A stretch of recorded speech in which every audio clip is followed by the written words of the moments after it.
Good morning to all बेटा। कल हमने लास्ट लेक्चर 12th क्लास में किया था एरिया वेक्टर और electric flux.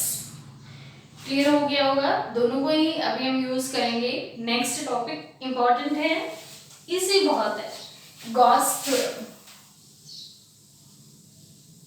Gauss theorem important है, ठीक है। गॉस थ्योरम, गॉस लॉ, ये करना है अब हमें। नेक्स्ट टॉपिक गॉस लॉ होता क्या है।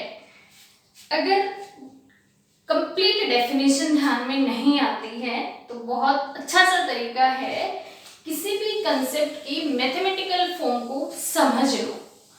अगर मैथमेटिकल कंसेप्ट उसका आपको क्लियर है तो वो लॉ, वो थ्योरम आपके लिए बहुत इजी हो जाती है। तो यहाँ पे देखो, एक छोटा सा फॉर्मूला हम लिखते हैं, E dot ds is equal to q by epsilon not. ठीक है, ध्यान देना है ds यहाँ पे सरफेस एरिया, क्या है, सरफेस एरिया। ठीक है, E वेल नोन है, इलेक्ट्रिक फील्ड है, Q टोटल चार्ज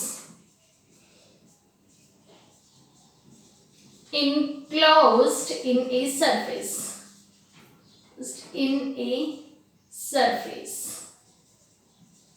ठीक है, अब इसको एक्सप्लेन करना बहुत इजी है। हमें दो चीजें पता है, हम सरफेस एरिया ले रहे हैं, इंटीग्रेशन ले रहे हैं, टोटल चार्ज है वो सरफेस के अंदर है। क्लियर है। E डॉट ds या E a cos of theta, कल हमने एक फॉर्मूला किया था फ्लक्स का जिसको हमने फाई ई से दिखाया था। ठीक है, अगर हमारे पास एरिया है वो स्मॉल एरिया है dA, तो हम इसको E dA cos of theta ले सकते हैं या हम इसको E डॉट ds ले सकते हैं। ठीक है, ये हमारे पास जो वैल्यू आएगी E डॉट ds से d फाई की वैल्यू आएगी। अगर हमें टोटल फ्लक्स निकालना है तो इंटीग्रेट करते हैं ना both side, d phi is equal to E dot ds का इंटीग्रेशन। क्लियर है। तो ये आ गया हमारे पास टोटल फ्लक्स और ये आ गया हमारे पास मैथमेटिकल फॉर्मूला। तो अल्टीमेटली कहने का मतलब है हम लिख सकते हैं फाई ई को integration of E dot ds। ठीक है, अब ध्यान रखना है फ्लक्स हमने निकाला था वो क्लोज्ड सरफेसेस पे निकाला था। क्लियर है। हमारा क्वेश्चन अब फ्लक्स का नहीं है, अब हम यूज कर स्टडी कर रहे हैं गॉस थ्योरम को। That is the mathematical concept of Gauss theorem. क्या कह रहा है, ये कह रहा है total electric flux, total electric flux over a closed surface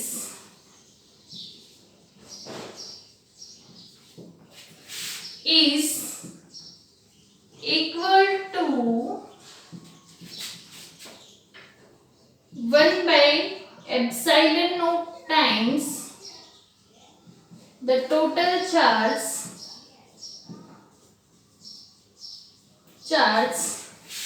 enclosed in a surface। ठीक है, एक डेफिनेशन तो ये है, ठीक है, और ये भी एप्सिलॉन नॉट टाइम्स है तो इन वैक्यूम, राइट। ये क्या था, total flux, total electric flux किस पे है, क्लोज सरफेस पे है। बताया था हमने कल, बहुत अच्छे से किया था क्लोज सरफेसेस को। किसके इक्वल है, 1 by epsilon not times Q क्या था, total charge enclosed in a surface, 1 by epsilon not times the total charge enclosed in a surface in vacuum. 1 by epsilon not लिया है तो रिलेटेड टू वैक्यूम एप्सिलॉन लेंगे तो किसी medium में होगा।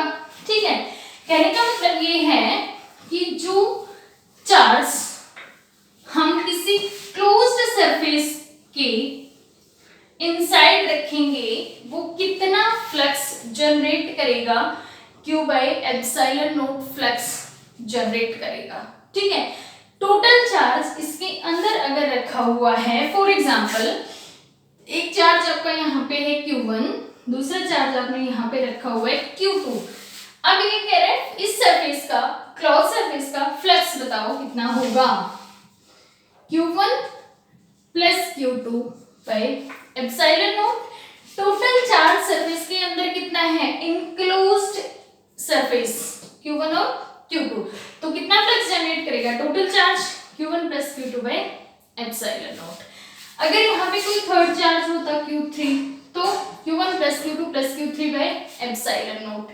अगर इस Q3 को हम यहाँ रख देते तो फ्लक्स कितना होता, तो भी फ्लक्स यही होता Q1 plus Q2 by epsilon not, क्योंकि अकॉर्डिंग टू डेफिनेशन चार्ज हमारा कहाँ होना चाहिए, इनसाइड सरफेस होना चाहिए। आउटसाइड सरफेसेस हैं वो फ्लक्स जनरेट नहीं करते हैं। क्लियर है, रीजन फ्लक्स जनरेट क्यों नहीं करते, मान लो ये Q3 चार्ज हमारा यहाँ पे है, ठीक है, हमने इससे पॉजिटिव है नेगेटिव होगा तो हम विद साइन ले लेंगे माइनस Q1 प्लस Q1 इस तरह से। Q3 है, ये फील्ड लाइन होगी, इस सरफेस को पास कर रही है तो फ्लक्स होगा। यहाँ पे ये वाला जो सरफेस एरिया है इसका नॉर्मल कहाँ होगा, इधर। फील्ड की डायरेक्शन क्या है, ये है, तो यहाँ आप अगर निकालोगे तो EA cos of 180 degree, right. यहाँ पे निकालोगे तो फील्ड की डायरेक्शन भी यही है और इसका नॉर्मल भी यही है, तो यहाँ पे होगा EA cos of 0, cos 0 1, EA cos 180 minus 1 minus EA, net flux कितना हो गया 0।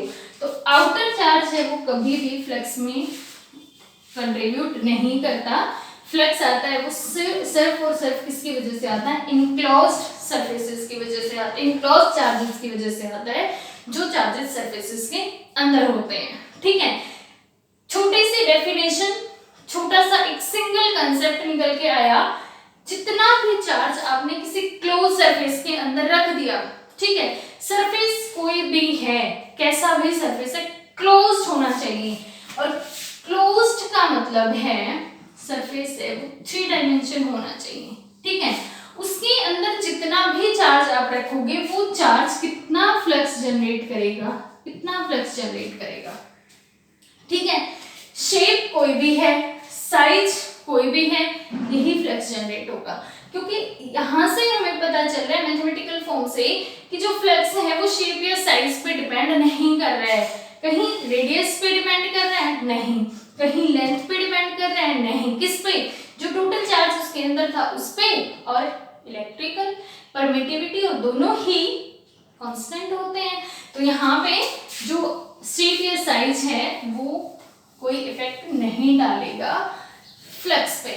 ठीक है, प्रूव करते हैं हम, अगर चार्जेस आप इनक्लोज सरफेस निकालते हो तो कितना होगा। हाँ, कई बार क्वेश्चन ये आ जाता है कि हमें फ्लक्स नहीं, हमें इसको डिफाइन करना होता है एज इट इज।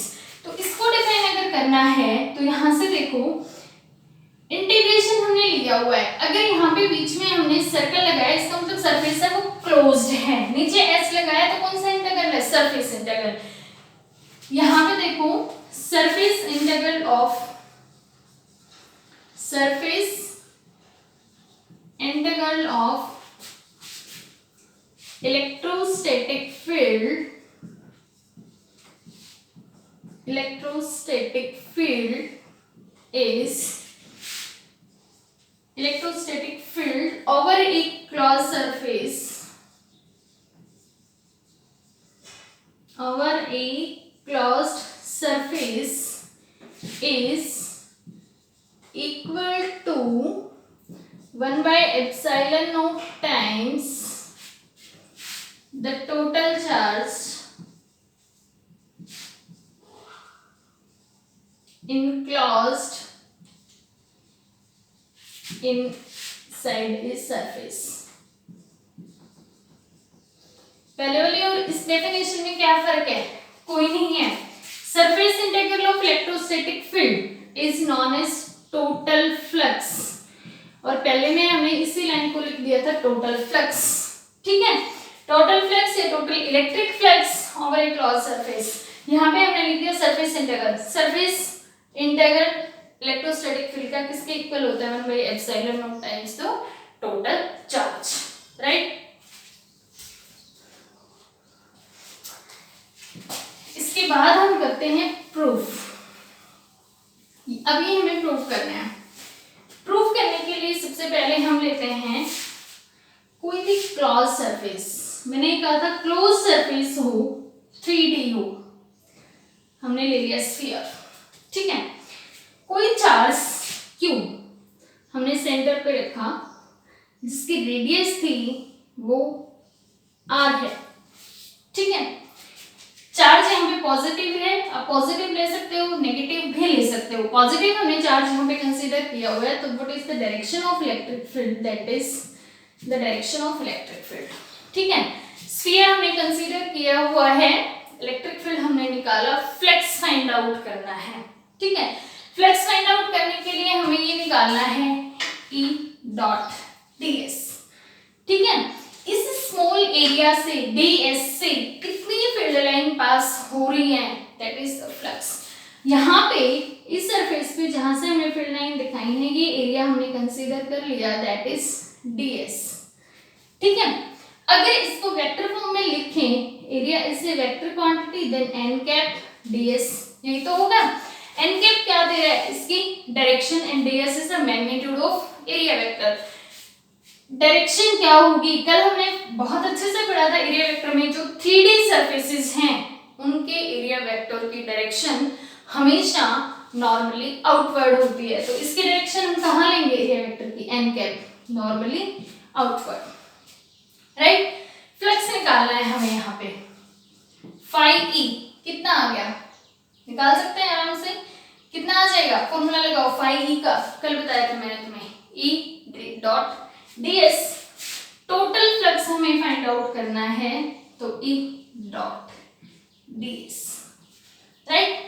ds को हम क्या लिखेंगे, phi E is equal to surface integral of E dot, ये डॉट को भी छोड़ो, खोल लो, E n cap ds cos of theta.